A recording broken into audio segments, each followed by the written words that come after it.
Yeah. Yeah. Yeah. TG and Mecah, they running the show. Talking Buckeye football, letting them know. OH. Buckeye ladies ring the victory bell. OH. Now go ahead and give them hell. Smart, bold, and ready, they know their ball.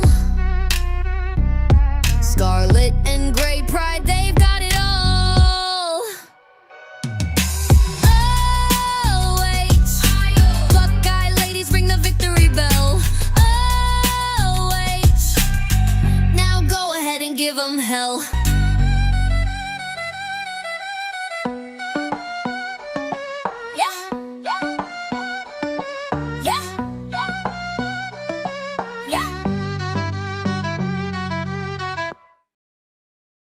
What up, ladies and gentlemen, Buckeye fans of all ages? Welcome to the Buckeye Ladies Podcast. I'm TG with my co-host Mecah. Mecah, how you doing, lady?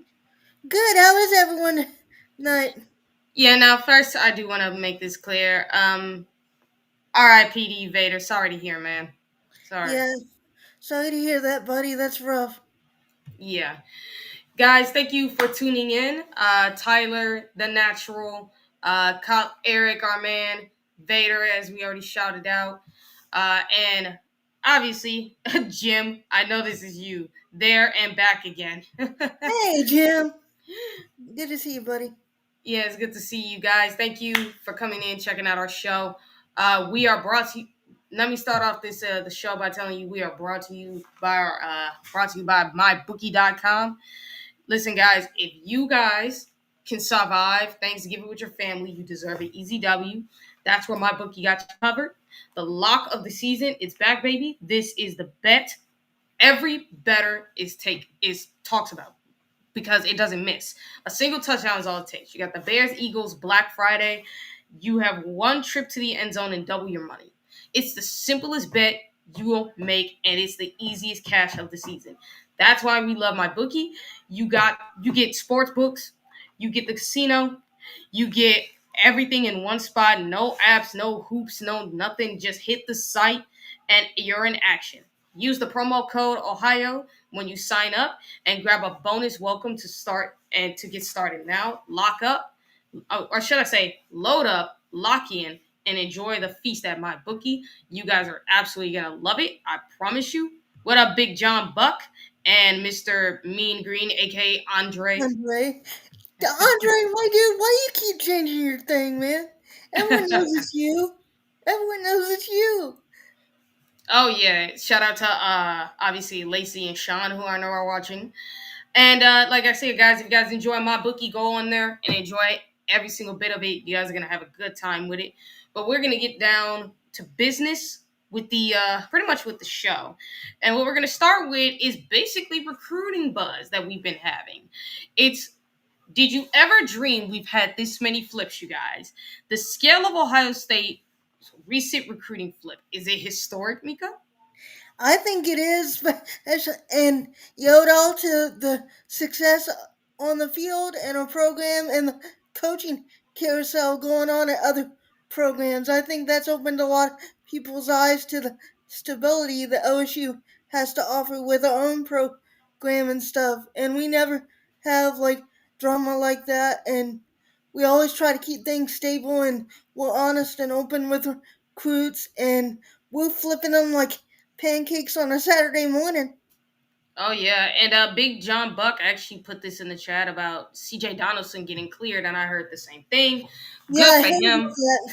Good for him. Hopefully we get to see more of them. But hey, I did enjoy the fact that we got to see more peoples in that game. Yeah, We got to see he something.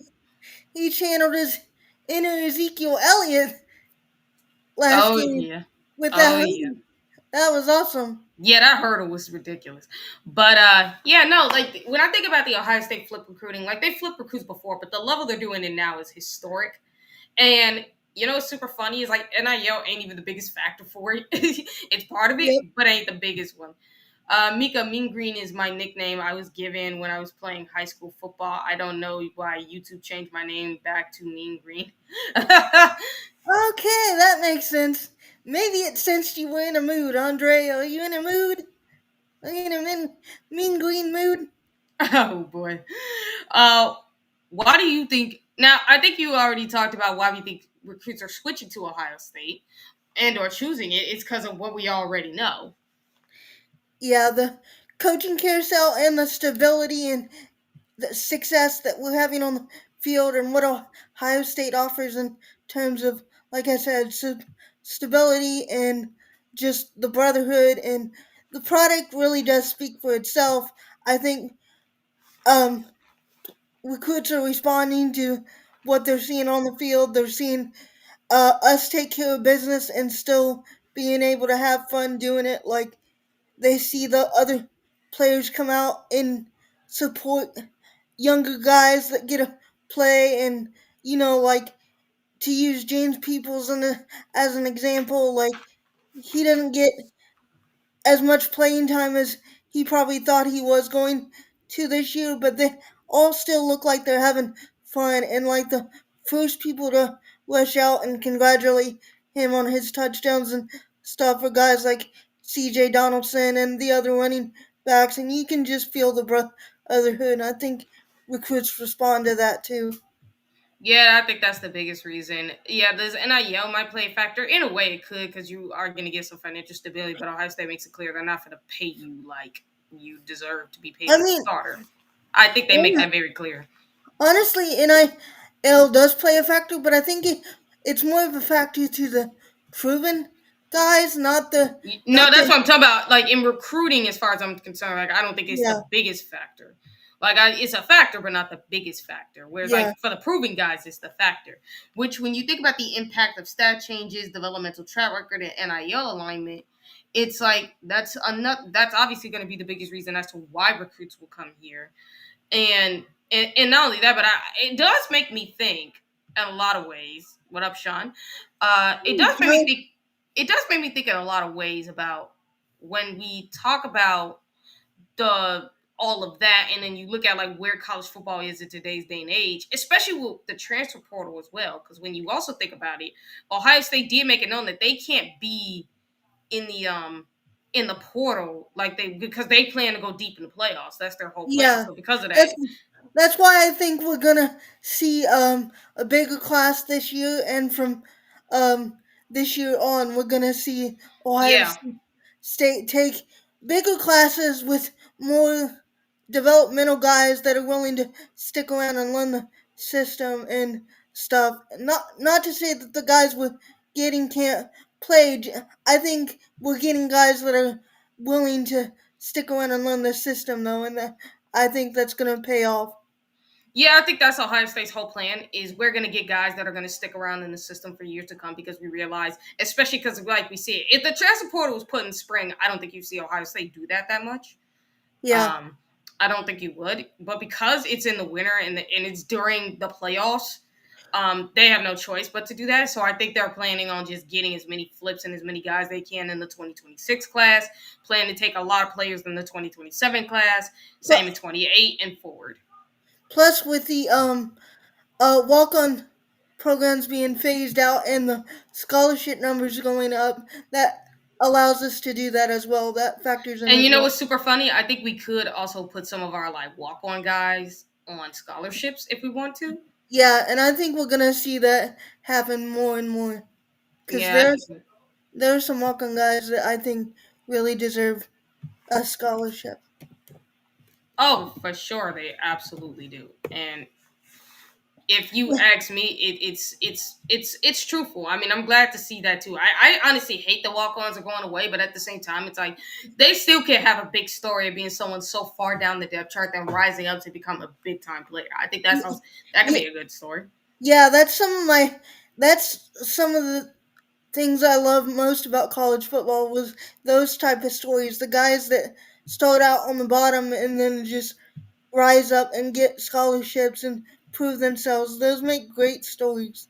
That's part of what makes college football great. And I think you're still going to see that with the added scholarships, it's just going to be under a different name, and it's not going to be walk-ons. It's just going to be like the guy that got the last scholarship, or like stuff like that, or the low-rated guys that come in and prove themselves and stuff. It's still there, just going to be under a different name. Yeah, that's what I think it's gonna be. Now let's talk about it. The biggest surprise flips and stories behind them, Mika. What do you got on that? I really like Braxton Wimber, the kid that flipped from Wake Forest, because I think he's a diamond in the rough type kid, and I think his movement up the rankings really reflected that. He was like 900 and something, and now 247's got him listed at like 500 and something. So that's a huge jump, and I love his versatility. He plays safety, linebacker, and defensive end, and depending on how his body grows, I think Coach Mick could really turn him into something. And whether or not he stays in Laurinaitis' room or goes down to like defensive, and I think it all depends on how much weight they put on him. He's got the frame to put on 20, 30, maybe even 40 pounds easily, because he's 6'5" and possibly still growing, and he's only about 200 pounds right now, but I think that's going to change. And he's got tremendous speed and athleticism off the edge, and he tackles a little high at times, but that can be coached out, and I think it will be. Hmm. I think it would be too. And if you really honestly ask me, I think it's something that I think we have something to look forward to because of that. So I'm not gonna lie, Yeah, it's gonna be something that we can look forward to with these flips. But it's like obviously we know the stories behind them. I think, excuse me, often pretty much comes from these players loving what they see out of Ohio State, the brotherhood and everything. It's obviously going to be the stories that go behind it. yeah. And we might not be done flipping people. I still like where we stand with CJ Brana, the Florida commit, the really fast corner. Mm-hmm. On there's he's 6'1", about 190. He reminds me a lot of uh, Jeff Okuda. I just like his speed, and I think there's a possibility that we flip him. And there's not a lot of visitors coming in this week, as other than commitments and stuff. We do have guys coming in from like the 28 and 29 classes. We got a guy out of Georgia named Landon Gia out of Altheta, Georgia. That's an offensive lineman in the 29 class. That's 6'5", about 260 to 70 that we've offered. And I think we're just focusing this week on laying down foundation on uh like the 28 and 29 classes, because that's we're seeing a lot of visitors from those classes, and with a lot of the playoffs still going on with Ohio high school football, I think it's going to be hard to have Ohio kids come in and watch the game because it's at noon. But like, we still got visitors coming in. We got a cornerback from Philadelphia coming in from the 28 class. We got a really big O lineman slash D lineman out of New Jersey coming in. Xavier Folks. He's only a freshman in high school, and he's already 6'4", 300 pounds. The dude is huge, and I think he's got some serious potential. And I'm excited that he's visiting this weekend. He's going to be a one to keep an eye on and watch, because I think he's tremendous. Very young and very raw, but he could really turn into something special, I think. Yeah, and first, I will say, Mister and One the Mamba. Wouldn't it be sweet if you're the ones to end the Team Up North playoff hopes and put a dagger in their hearts? Would be the sweetest day to end this streak for Ryan Day, and it's true. And Michael, let me tell you something. if Michigan scores 17 against Ohio State's defense, that I will roast Matt Patricia to no end if you let that freaking offense score 17 points on you. It ain't happening. It ain't happening. Step away from the ledge. That's not happening. No, I know, because he's saying I think they're gonna beat Michigan in Ann Arbor 27-17. That's what I'm saying. I'm like, nah, if that crappy offense scores 17 against Ohio State's defense, Matt Patricia, we finna have a problem. It's not happening. They got a former walk-on gonna be the running back and Bryce Underwood as the quarterback. I think we're good. Yeah, like, nah, because, I mean, I'm upset that last year we even allowed them to score 13. I'm like, hold on a minute. This offense is awful, and somehow they got like 13 points? How? I'm not speaking of that dark day ever again. It doesn't exist in my brain. I'm moving on. But that's you. But I'm always gonna, cause I'm like, no. If you ever let a bad, I don't give a damn how much this rivalry might be seen in another dimension the most. Let me tell you something. If I ever see a bad offense score like that against a legitimately great defense, we got a problem. Thanks for the shout out, Sean. Anyone that hasn't seen it yet, I just dropped a recent episode of my Illuminati podcast. If you haven't seen it yet, please check it out and leave a comment. Let me know what you want to see. And I also do player evals every time we land a commitment. I do an evaluation of each prospect. So Yeah, you guys go ahead and check out Patreon. I just had my NFL rundown show uploaded this Thursday, recorded it Wednesday, and pretty much I'm pretty sure you guys are gonna want to check it out. Trust me. My bold prediction for the game next week: the Buckeyes defense will have a pick six in the second half, make on Underwood maybe two. I mean, let's be realistic. If they can actually, because there are times Ohio State's defensive backs and players be having chances at getting like multiple picks. So if they actually can catch the passes, then yeah, I would say that. Honestly, against this team, you should, especially against this quarterback, you should at least be having 3 or 4. But yeah, who knows? easy. You should, but who knows? Now how do we think? Now we could pretty much obviously think about. We could talk about the Big Ten coverage and why it's so bad across Fox, CBS, and NBC, especially NBC. They have bad camera angles, poor audio, miss replays. Why does this keep happening?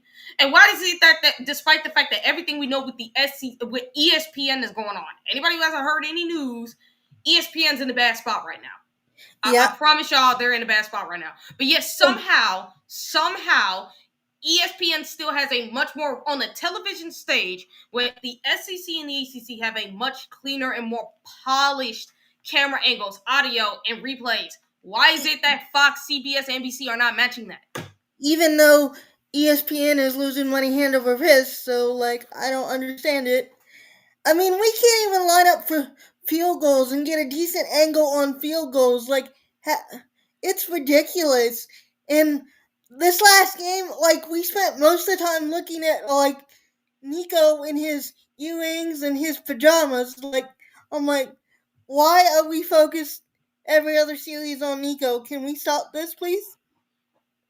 Thank you. I'm like, why? Like, if you had a drinking game for how many times they're going to show Nico on the camera, you be just wasted right now. I promise. For anybody, if you had a drinking game and you had every shot Nico was seeing, you'd be wasted. We were even wasting camera time on his little brother that wasn't even playing. Like, the third string quarterback. His little brother Madden or whatever. We were wasting camera time on him. I'm like, what are we doing? Who knows? Oh, and by the way, everybody, because typically I am on Facebook and X, and usually I promote this stuff. I'm not gonna lie, I broke my phone like a couple days ago, so I'm gonna be back on like X and Facebook when I get my phone, which I believe will be tomorrow. So anybody who might have been, because I know I got some people who've been looking for me, but it's like I pretty much have to put that out there. I can't be on there right now because my phone is broke. So. And shout out, if you hadn't followed me on X yet, go ahead and do so. It's at Mecah Hannah on X, and I'm on Facebook too, Honestly, you guys can actually just type in the names of people if but they're I'm on there, and you can find them. Because I actually found out how to do that. Like, I just typed in Mika's name and I found her. but I'm hardly ever on Facebook. Same with So, me. If you guys want to follow me on X, just type in TG. You'll find me. I promise you, you will find me. Just type in TG. You don't have to type in the @ or anything. Just type in the name of the person you're trying to find. If you just type in TG, you're gonna find me. I promise you, you're gonna find me, and you're gonna find a picture of me on my profile. So if you guys want to, go follow me on X. I'm not always active on X. There are times I will be active, times I won't be. But if you guys want to follow me, you guys can go ahead and do that. Just type it again. You don't have to type in the @ anything. Just type in my name on the search bar. Go to the search bar, type in TG, and you will find me. I promise you, you will. same with me. My name is pretty distinctive, so. Yeah, so you guys will find me. And again, if you guys don't have a hard time, you can find a picture of me on my You guys will know what I look like. So just letting y'all know that now. And we Now, also, and we yeah. also landed Brody McNeil out of Godwin High School in Virginia. I really like him. What I like best about him is his athleticism, and he's good at pass and run blocking. And most uh O linemen in high school oh be, oh excel at run blocking and honestly don't pass block very well, but he does both. And I like his athleticism, and I think that comes from his uh basketball background. He's 6'5", 285, and also plays uh defensive end and defensive tackle for his team. And I love the versatility that we're seeing with the 26 and 27 classes. We're recruiting a lot of guys that play multiple positions, and I just love it because I think that just opens up their chances to get on the field early, and it opens up different things that we can do with them. It's like having chess pieces that can play on different spots of the chessboard, and having a guy like Matty P like and um Heartline and everything, all the different versatility and stuff that we're recruiting. I think it's just going to open things up, and I really like what we're seeing and what we're doing on the recruiting front. Yeah, I think it's good. Um, Trent, you asked, I don't understand how ESPN is in a bad spot. I know they're losing money, whether you know it or not, and they're kind of involved. Some of their personalities are involved in scandals. Yep. So, and it's much worse too, because I mean, they don't even have control over their own employees. Their own employees do whatever the heck they want. Because, like legit, like even Pat McAfee had to call them out. Because I don't know if you guys know this, but they have been trying to get people from, especially what happened with YouTube TV. They have been trying to get people to fight their corporate battles. And what's super funny is Pat McAfee had to call them out on that and said, "Please stop doing that BS. Yeah. Don't do that." Like They, he was more out there about it. yeah. It was super funny to me. I'm like, yeah, because and not only that, but ESPN, like people are slowly but surely starting to realize they don't really need ESPN. ESPN needs them. Like these customers ain't stupid. Like they know what you're trying to do. And So plus, ESPN is either gonna learn to quit doing that or they're just gonna have to suffer the consequences. and plus, with the whole YouTube TV thing, like they were like pushing Hulu down everyone's throats, and I just can't justify paying for yet another streaming service. Like, it's Mm-hmm. just, it's getting ridiculous. I shouldn't have to subscribe to 12 different streaming services just to watch games and stuff. It's, I don't even have to do that. Like that's why I see it. I got me a super box. If super box ever wants me to promote their stuff, I happily will. Because I can watch anything on here that's on like Netflix and stuff where I can pay for subscription. I ain't even have to do that on here. I can just watch anything I want for free. please tell me where you got that when you get a chance. Send me like a link to that because I need You to can get find it. I'm telling you right now, you can find it on Amazon, and you can even get insurance on it if you want. Now, my grandma did. I don't know how she did it. I think she did it when she was ordering it off Amazon. But you can literally just type it in. Go to the Amazon app, type in Superbox, and I promise you, you will find it. Now, there are some that are there are some. Now, I would say it does kind of cost some money to an extent. But it's like if you can find like one that's around like $100, you're good at that point. Because and they even got one where you can get like a DVR and stuff, because the one I have, I don't DVR. It's like, but I can still rewatch stuff I missed through the playback. It's kind of like the playback's kind of like a DVR, and they're slowly but surely adding more channels where I can start doing that with. And Jim, you're asking, is the Superbox easy to use? Yeah, like it's easy to use once you get the hang of it. Like for my family, I had to kind of teach them in a sense because, like, obviously my folks are a little older, so technology can be a little different. But it ain't that hard to use once you get the hang of it. It's like it's real easy to use. It really is. I enjoy doing it too.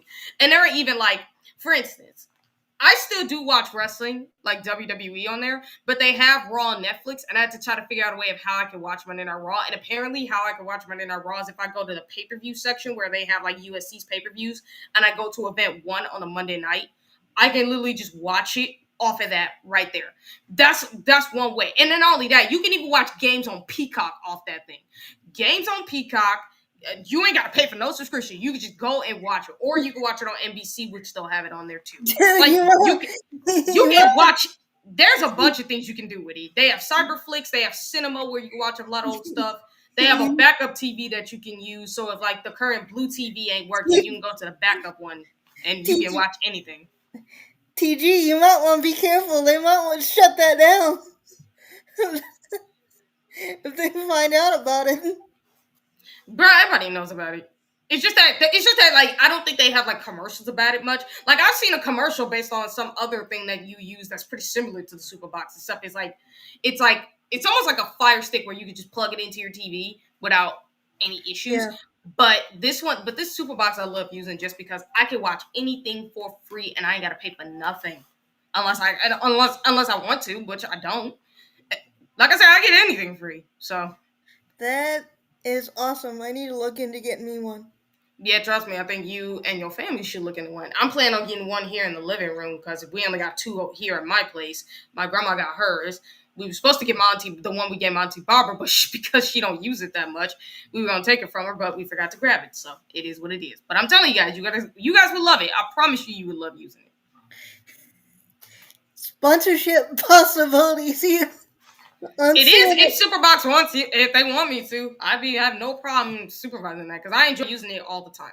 Me too. As soon as I get one. I promise you guys are gonna love using it. How about the Dan Olasky saying that Ohio State is the most like? Yeah, I think he forgot about Michigan in 2023. Yeah, he needs to shut his mouth because. No. Listen, I think it's just a great narrative because again, I mean, somebody basically has said it that right here, Michael, I basically said it is that they hate us. That's it. Yeah, but like we're taking care of business. It's not like we're struggling with the. Yeah, but no, that's the thing though. Like I think Ohio State's dominance has gotten so boring to a point because remember we have been the most consistent program for the last set of years to a point where it's like whenever you see dominance from Ohio State, it's gonna get boring after a while. like you talk about this program with the consistency so much, it's like it's not even worth talking about at this point. And then Ryan Clark, I've already seen that he's been a big problem for them, but it makes sense. But at the end of the day, it's like nah, ESPN is always gonna do that. But they gonna be real when you say that they're a championship contender.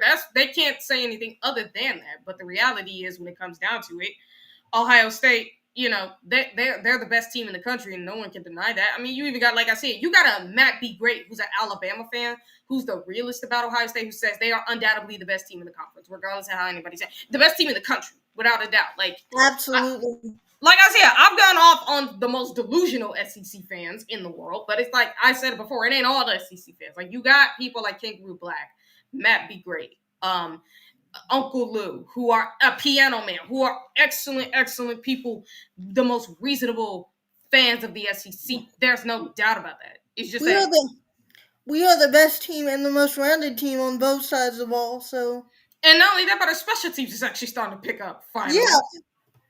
So, because we've been saying it, there is no excuse for why special teams shouldn't be a weapon. And like I said, back-to-back years, we had a kickoff and a punt return for a touchdown in back-to-back years. When has this been a thing? Yeah, shout out Zoe. That was amazing. Shout out Lorenzo, bro, for that kickoff return. I was like, am I watching Ted Ginn Jr. return a kickoff? Because that's how fast he was moving. I love you, Zoe. I always knew your speed was underrated. I said it for years. Yeah, and it's like when you look back at that replay, you're like, oh, he knew he was going to take this to the house just based off the trajectory of how everybody was going. You could just see he was going to take it to the house. Just plus, knew. plus, if he didn't take it back, he was gonna get his butt chewed out by Ryan Day because he was like 2 yards in the end zone. Because he even said it in the interview. He's like, "I knew when I started running, I better house this, or I'm gonna get my butt chewed out." Yeah. Except, hey, you actually returned it all the way for 100 yards. Yeah, 100 yards. First that time was since 2010 in Jordan Hall. Imagine that. that was amazing, and I love seeing him and Sonny celebrate that. That was such a cool moment for him. Yeah, it really was. And Caldwell, who cares about JJ McCarthy talking smack? This man know he cheated and he better focus on his NFL career because right now I watched him and Caleb Williams. And if you guys watch my NFL rundown show, I told you guys it's not even worth breaking that down because it was just a battle of the two worst quarterbacks of their class. Don't you have to be on the field for it to be considered an NFL career at this point? He's had a career holding the clipboard. I would not call it an I mean, NFL. let's be real. Has played on the field. He just plays like straight garbage. And when he does play, he's It's like him and Caleb Williams. And it's like with Caleb, you're lucky that you have the softest schedule you do. And it's like you basically have a 7-3 record now because of you beating the friggin' Vikings. Even though him and Caleb have battled it out as to who the worst quarterback in week one, and Caleb won out as being the worst quarterback that week one. And then this week it was JJ McCarthy because both of them got awful trash. And it's like, well, 1-1, but now they're split. So they're both awful. So they're both trash. I'm trying to figure out who gave who does these quarterbacks. And again, I think it was somebody pressuring them, like the pressure from the media made the Vikings. Yeah, like and they're like, we should not have drafted this guy. I'm still not over how Chicago did Justin. Like that was just stupid. Yeah, I mean he's getting crapped on now with his time with the Jets, and I'm like, you guys are aware that the Jets aren't built like a good team, right? Like you have Garrett Wilson. That's Yes. it. So it's like, and look, you have Bryce Hall, and look, I've been on the Jets media And show Rucker. on there. Yeah, oh, and Rucker, of course. Of course, they got Rucker, but they don't really use him as much. And when they do use him, it actually works out good, which I'm like, why? Yeah. As a matter of fact, I actually be on Jets media, this NFL show. Lucia Buck, she knows what I'm talking about because I know she a fan on that show. I see you on the chat over there. And I've been on there telling them, guys, you need to build your team up correctly. Like, you can't blame your quarterback for everything when you're not building around them properly. Like, your quarterback can only do so much when you have very little around him. It's no different than his time in Chicago. It's like, except here's the thing, though. You do got a running back who can make a difference in the passing game, and your offensive coordinator's not using him in that regard. Like, your running backs are effective in the passing game. Get them more involved in the passing game, then you don't got no other receiver. Josh Reynolds, I noticed, hasn't been playing a lot, and I think he's still dealing with it. He's just the second best receiver. They really need to use Rocket more, and they need to get that and Mason Taylor offensive line shored up at times too. Oh no, that's always been my thing. As a matter of fact, we talk about Tegra, and then I look at Ame Membu, the Missouri tackle that was drafted. He is a really good tackle, but here's the thing: I'm like, all the things we kind of criticize Tegra for, he does the same thing. Yeah. I'm like, you be missing blocks, you be missing your assignments. I'm like, brother, you showed very promising against a TJ Watt in week 1, and then ever since then, you haven't looked the same. Shout out Gabe Van Sickle for stepping up this week. He did good. And Luke Montgomery too. Drake May is better than McDaniel. I mean, there's no doubt. I mean, him and Jayden Daniels were the 1 and the 2. I know Jayden Daniels is going through a slump, especially with Terry McLaurin and Noah Brown injured, because both of them are injured. They have not come back at all this season. So I think he's struggling without them, which shows you why receivers matter in the NFL, people. They matter because that's what's going to help you quarterbacks. And I think if I'm the Vikings, I'm like, things will work out with Justin with the Jets. We could try to get him for Justin Jefferson, because Justin Jefferson was like, I want Justin as my quarterback. And Noah Brown having the longevity he's had in his career in the NFL after being such a late round pick, I think speaks to Ohio State's program as well, because he was a late round pick and he's still in the NFL. Yeah, I mean that. I mean, what does that tell you about That's Ohio State development? that's It's impre- like that's impressive. it really is. And when you think about it too, I mean, yeah, Tyler. I mean, the Bears have been a dysfunctional organization, same with the Jets. But I do know Aaron Glenn. He's been trying. He wants to build this franchise up, and he really does love Justin. It's just that this guy's getting so much pressure, and Justin is. I think Justin gets hated on because he's not everybody's cup of tea quarterback. Like I think, like everybody wanted to be so right about Trevor Lawrence, it just did not like Justin. So I don't know why. Even though Justin is the most easy guy to root for, he's the guy to love. He's a leader in the locker room. He's everything you want in a quarterback and more. It's how you develop him. And again, I've said this. Look at Ryan Day. People, we don't call him the quarterback guru for nothing. This man knows what to do with quarterbacks. He Yep. shows you what be wrong with their featuring style. I'm like, for everybody, just go ask Ryan Day how to coach Justin Fields, because it's like Justin Fields with a NFL coach and Ryan Day look like a NFL quarterback. Yep. Versus when he's at the NFL, and it's like you got all these coaches here, and none of these guys are anywhere near as good as Ryan Day. So like you wonder why, and not only that, but the freaking BS that he's had as far as coordinators, these guys absolutely suck. I'm like, I feel bad for him. Yep. He's just gone to like crappy organizations that don't know how to utilize his skill set. Like it's just not. I don't put it all on Justin at all. Justin has the talent to be special. He just needs the right coach, and I think he puts so much on himself that you know.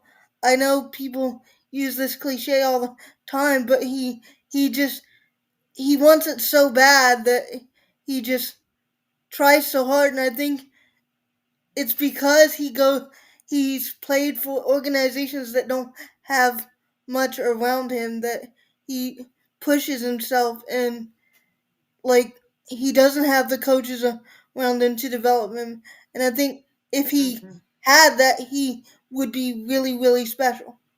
I think he would. I mean, when Tyler says he's hated because he went to Ohio State, which you can honestly see that with CJ, because it's like when people CJ was trashed on, and then when he had a great like set of years in the NFL, and he still is, it's like everybody starts kissing his butt. Like, yeah, you better shut up. Sean, dude, I love you, but no, don't nobody want to go to the Browns, man. He so desperately wants, that's because the Browns. I'm not gonna lie, it's like you need something. Even though Yeah, they got a really good built team. Here's the thing with the Browns. They got a great built team. The yeah, but problem then is they don't have great coaching. As far as offense, because their offense, like their defense is excellent, but their offense is just, I don't know same what it is. same with my Bengals, man. Like it's the organization we have. Well, at least, well, here's the one thing Sean can say. Unlike the Bengals, at least the Browns drafted Ohio State talent. And that's I actually been know, a I big, great know. thing for them. So that's Salted, actually why their defense is so good. Because it's like you got Mike Hall, Denzel Ward, Ronnie Hickman. You got salt, another Buckeye on the team as well. I think it's John Cooper they have on their team, our former linebacker. So, like, it shows you.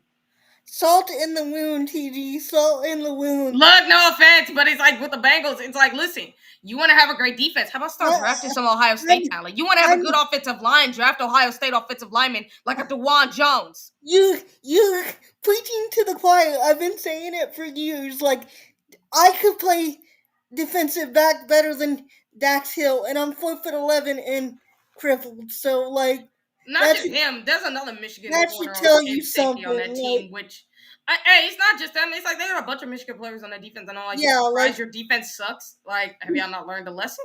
Chris Jenkins was awful. I hated that we drafted him. I hated that we wasted our first round pick on Shamar Stewart. Like, fuck. I was just. The draft is never nice to me. Well, I mean, Garrett Wilson needs to go to a tender. Same with Chris Olave. You know what I would love to see with those two? Because I hear the Cardinals are planning to get rid of Kyler Murray. And Marvin's over there, along with Paris I and Barron and Denzel and Cody. I would love to see Justin go to the Cardinals with Marvin, Garrett, and Chris. Dude, that would be baller. Yeah, like that would be not I, only the best I thing, would but think love about it for that. but think about it for Justin too. Not only that, but if you've seen their tight end Trey McBride, that dude is a monster. Like Yes, put put put Justin with those three, he's and tremendous.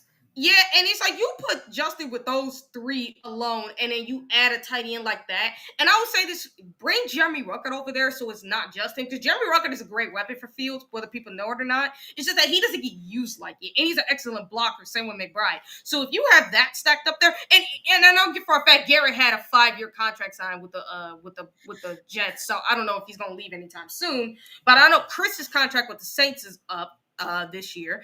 And I will say, and not only that, but let's say this too, because I also think that if you did do that, by some chance you get Chris Olave over there with the Cardinals with Marvin and with Trey McBride, Justin would have the best set of receiving that he's had. And I think his offensive line is better than what he has over there. Now, if I'm the Cardinals, I'm still going to try to look at some more offensive line because I do think they still got to fix up some stuff.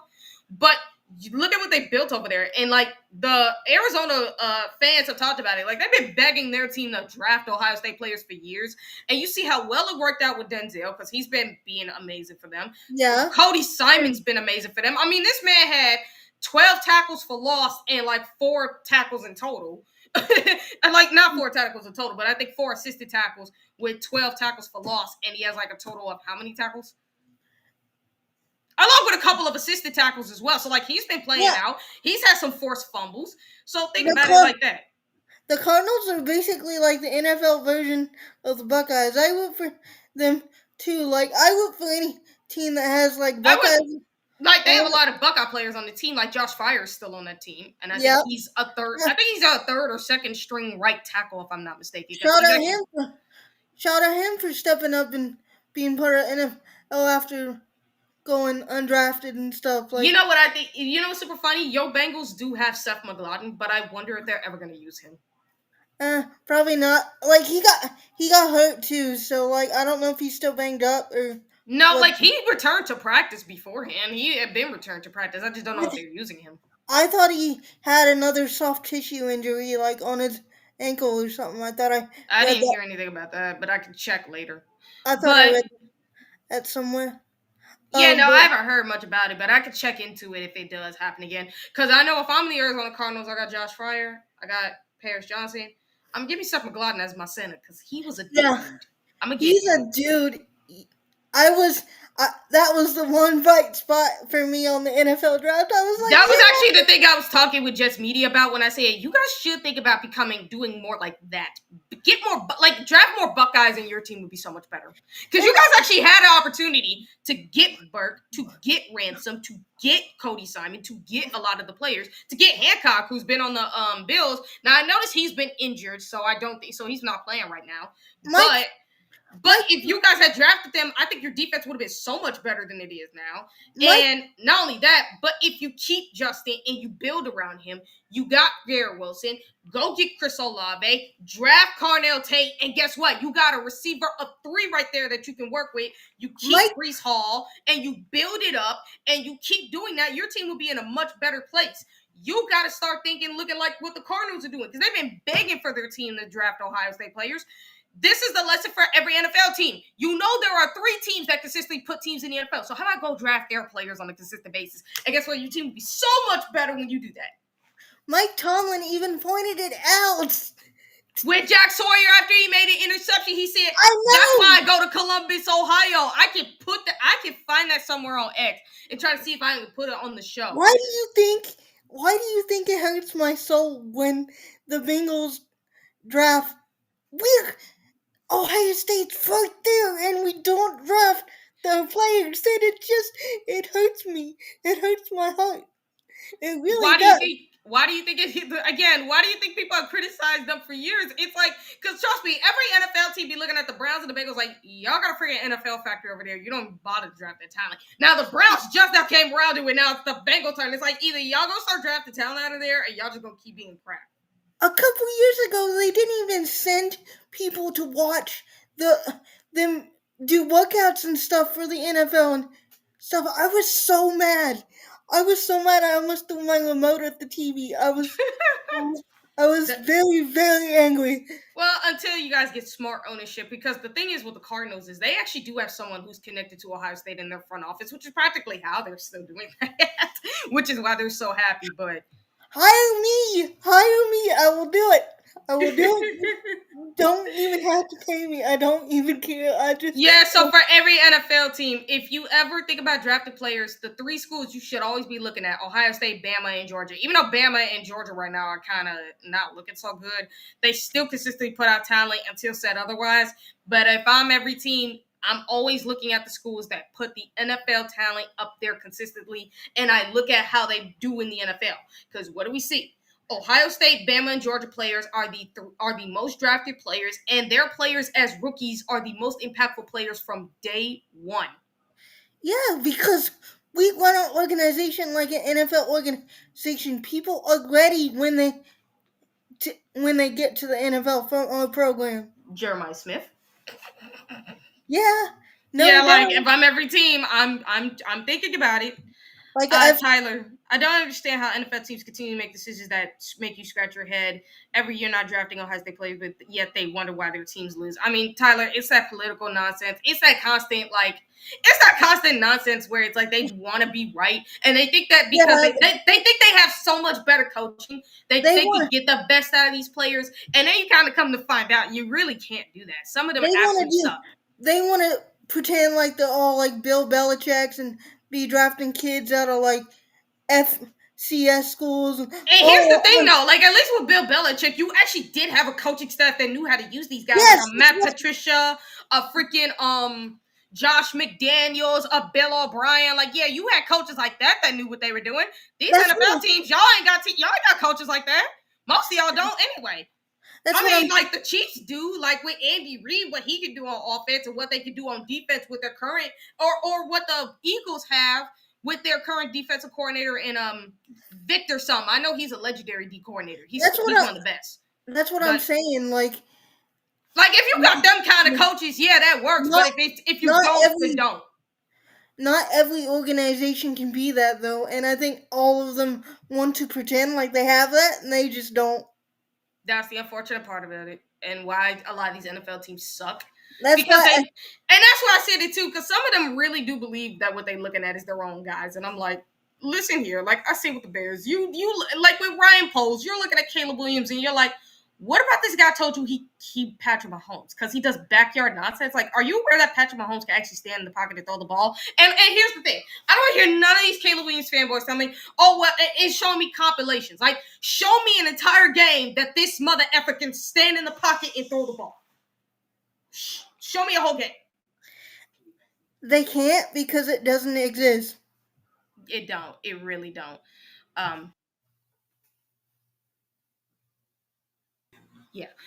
Yeah, guys, I'm gonna cut my camera back on in a minute. But speaking of such, how about we go to we can recap week 12. And let's talk about the biggest wins, the worst losses, and the how did that happen moments. Mika, you got any? Ty Simpson's Heisman took a hit. I mean, that was gonna be my first one right then and there. That was gonna be my first one right then and there. I'm just saying, like, I know that everyone wants to be hard on Julian Sane for the second half and stuff, but like I said on my Illuminati podcast, when you're missing your top two receivers and still like looking good, and yet you got guys like Ty Simpson that are like doting throws and being inaccurate and stuff, and just I don't want to hear no smack. It should be. Yeah, here's the thing. I think with saying it's like what we saw from him in the second half. I think he got a little too antsy, and I don't think he like I said, I think he doesn't have as great a chemistry with these receivers as he does with Tate and Smith and Brandon Ennis, because I know Brandon Ennis, he definitely got the chemistry with That's what I said. I think it's more of the chemistry thing. And I know a lot of people say, well, don't they practice together a lot? But they don't play together enough. That's the problem. Like, you practice a lot, but you got to get on the field enough. And I think that's what I want to see with the Rutgers game. I don't want to see much of Smith or Tate. I want to see more of our other receivers. And I want Julian Sane to, like, have more of a I will say this now, more of a connection with these other receivers, because I think this season is telling you Yeah. there is a chance we could lose both of our best receivers to injuries. So it's probably better for you to I start really, rotating these receivers a little bit more.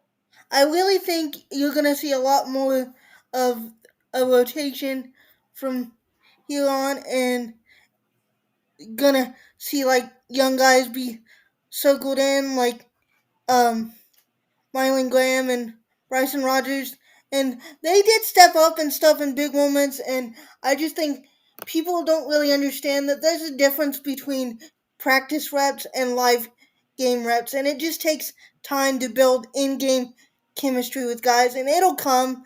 And hopefully, what I want to see happen for the Rutgers game is I want to see us take care of business like the first half, and then get like the young guys in and stuff. If Yeah, and because I would say, like, because I'm not gonna lie, I the biggest win for Ohio, like the biggest win would be Ohio State special teams.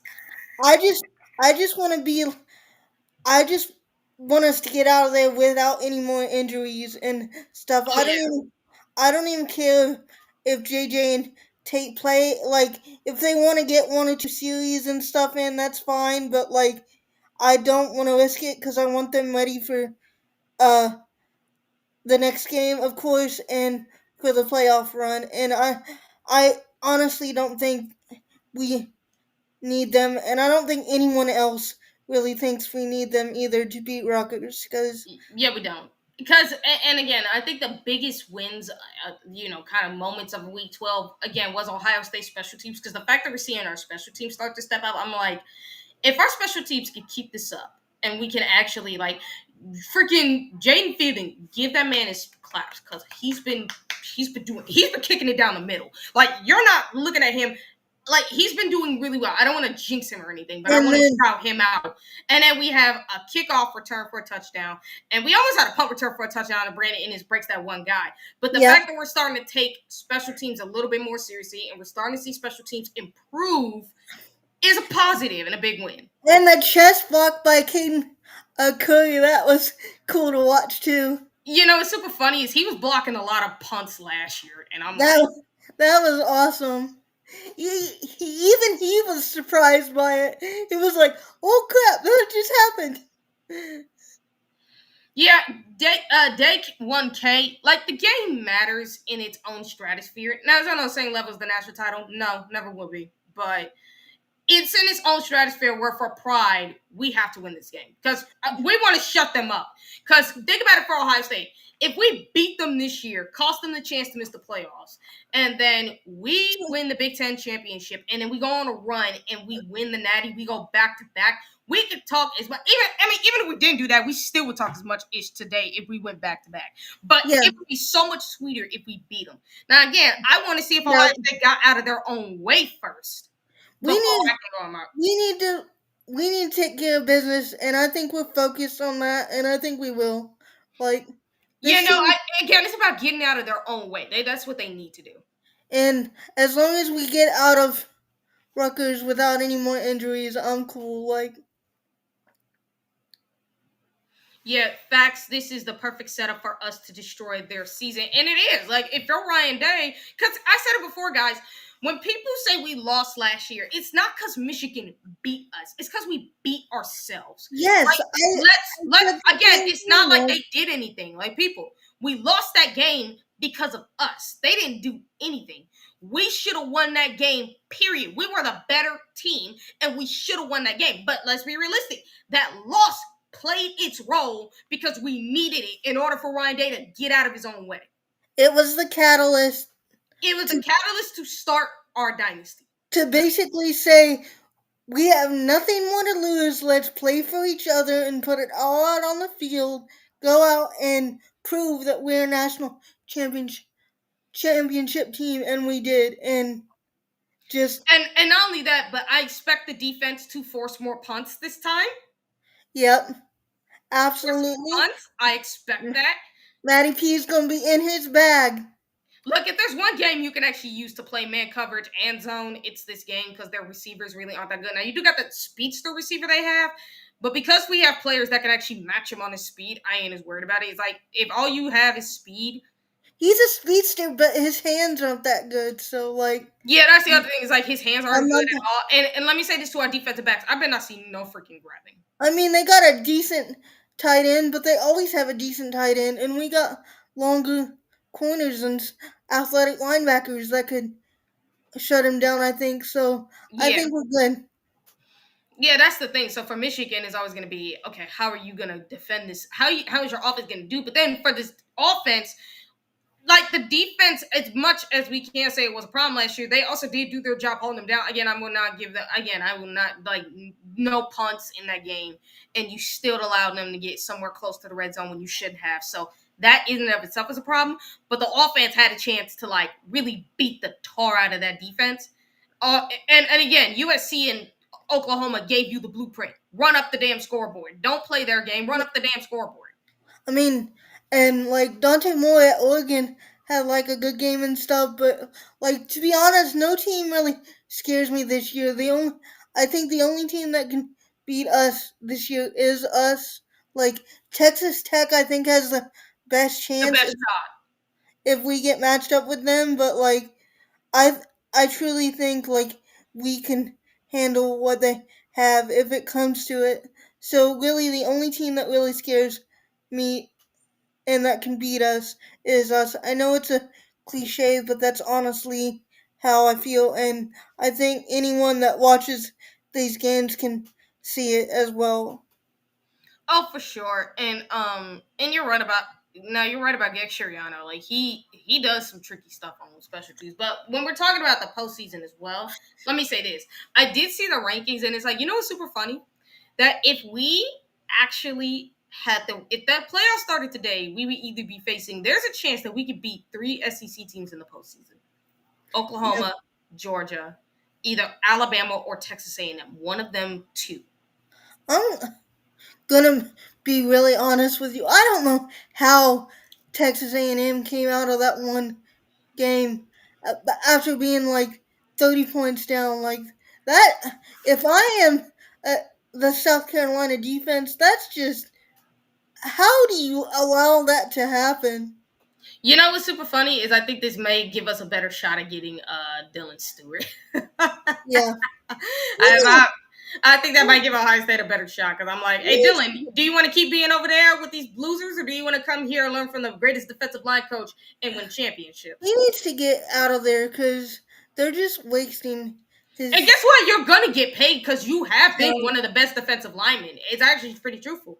He's been a And great defensive lineman over there. It's just that they lose so much because that team is so poorly coached. So if I yeah, was him, I want to get out of there. they have some talented players on that roster. Like, Aaron Olin even went there, but like, I mean, come on, like the writing's on the wall there. Like, Yeah, how do you melt down that bat on defense? yeah. What if we get matched up with Georgia? I mean, we beat the snot out of Georgia because even Kirby Smart told you himself he does not want to face Ryan Day ever again.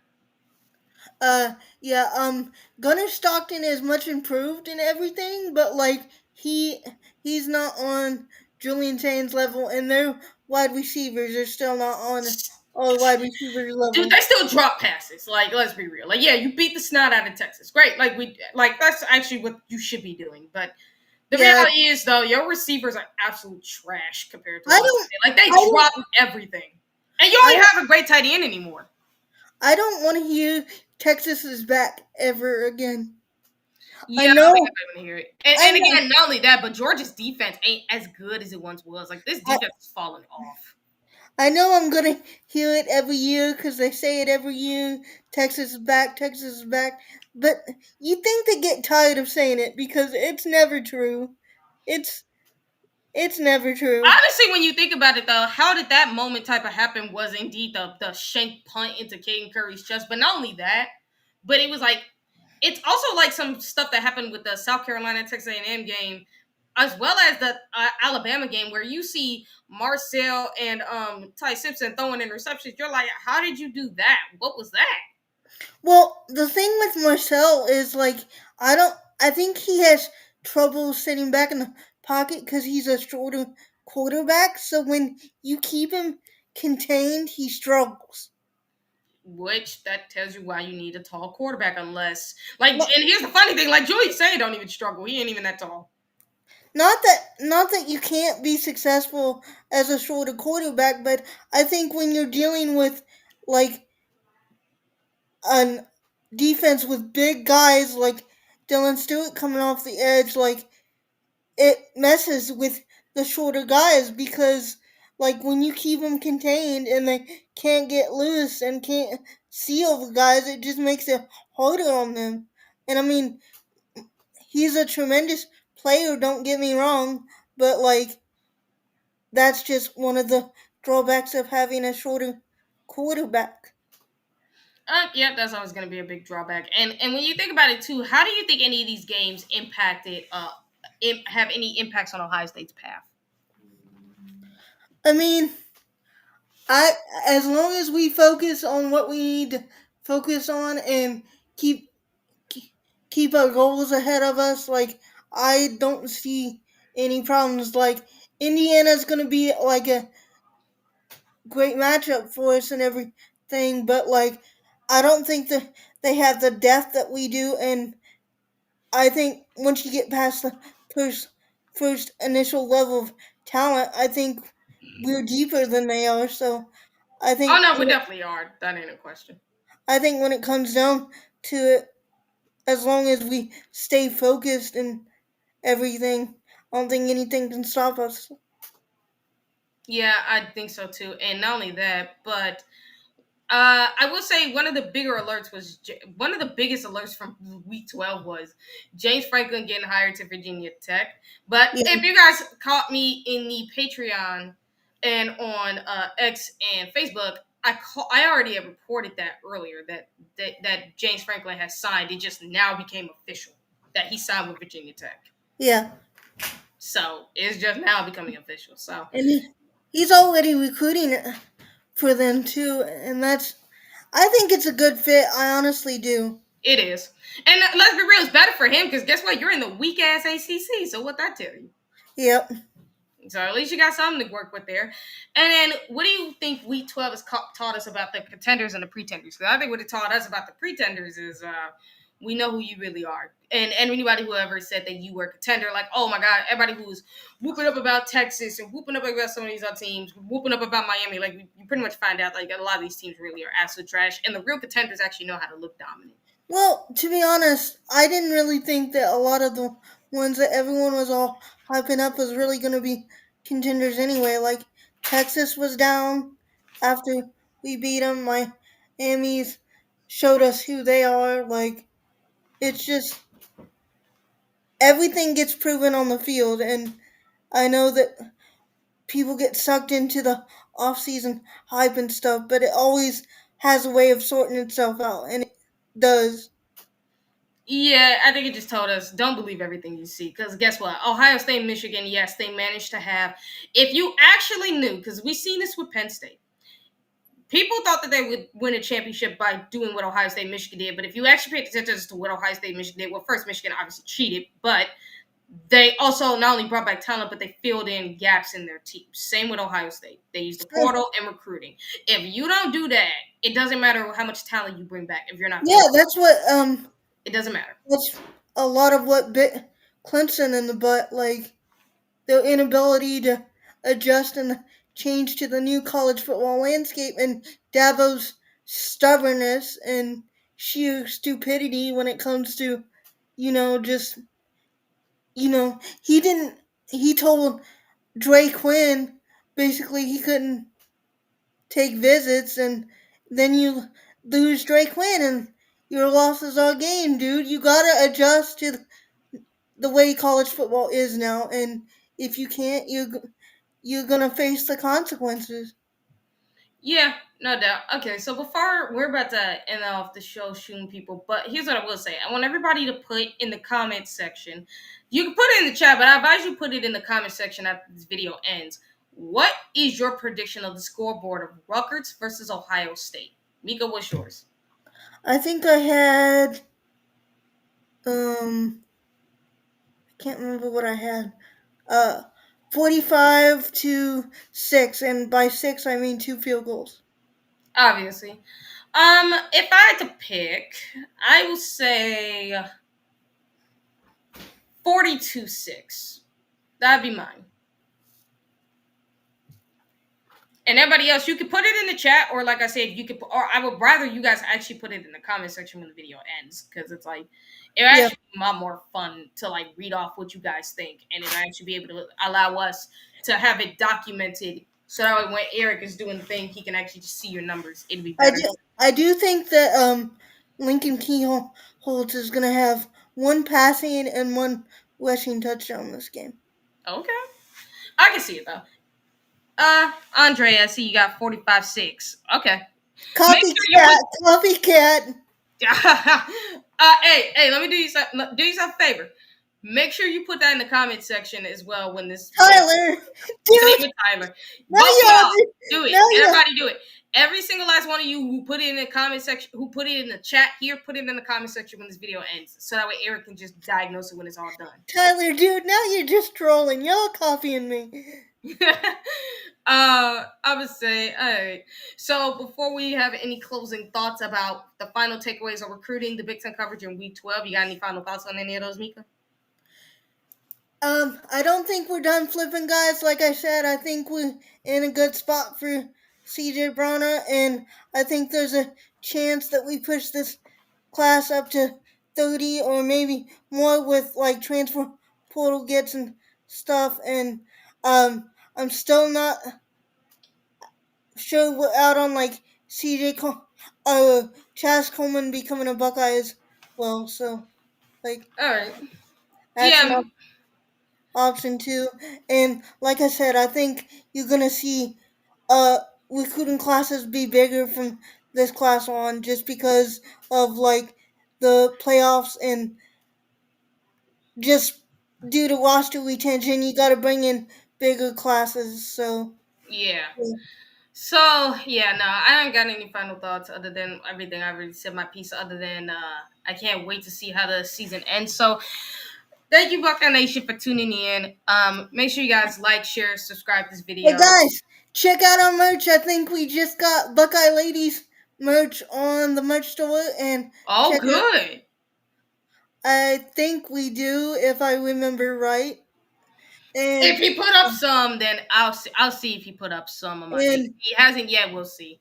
But also be on the lookout if he's put up that Buckeye Ladies merch. Be on the lookout for TG the Wolverine Slayer merch. That will be coming to you guys real soon.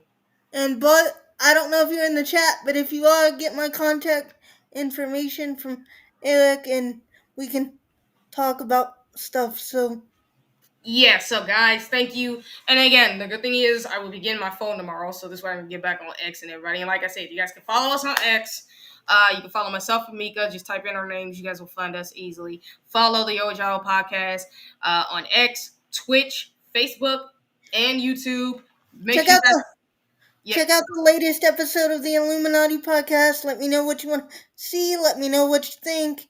Feedback is appreciated.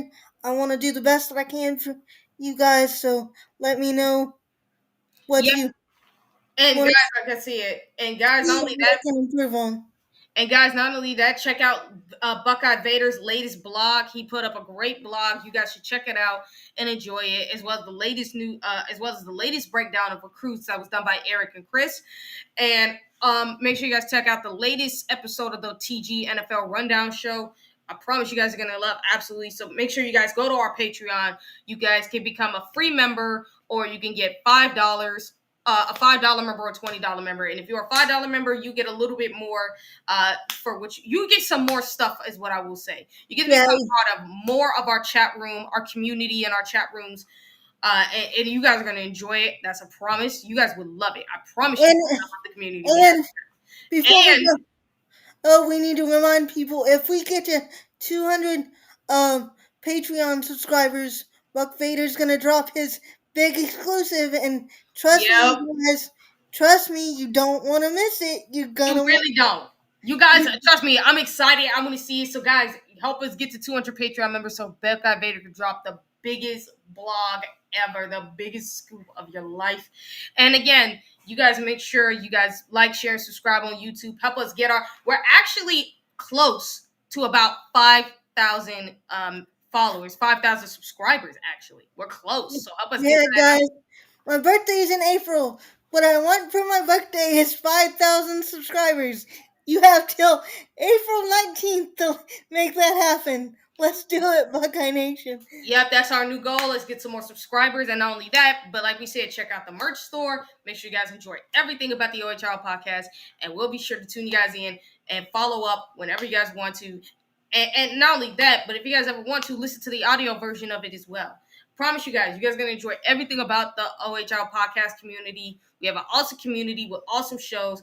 And check out the Buckeye Lounge next week because we're going to be having another special guest on the show. I'll let Sean announce that when he has the opportunity. And you guys will be able to enjoy everything about the OHL podcast. Check out the Monday. Not only that, but this upcoming Saturday, check out Chrissy's Saturday show. And make sure you guys follow up with Eric on the Monday call-in show. You guys are going to absolutely enjoy it. I promise you.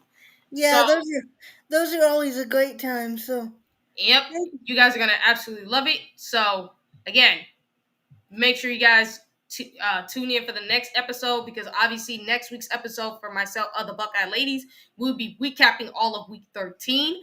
We'll be going over everything that's happened following everything that's happened in week 13. And we'll be guys give you guys all the updates, all of our thoughts on everything that happened in the Rutgers game and every other game that's happened across college football. That's a promise, guys. So again, we're gonna end this like we always do. OH. Go Bucks and Scum still sucks. Yep. Don't forget to by the way, don't forget to watch the party because we are going to be watching it on there as well. You guys get to actually watch the game on screen with us as well. So that's a promise, you guys. Check it out with Corey, Chris, and Eric. Love you guys. Peace in Carmen, Ohio, and peace out.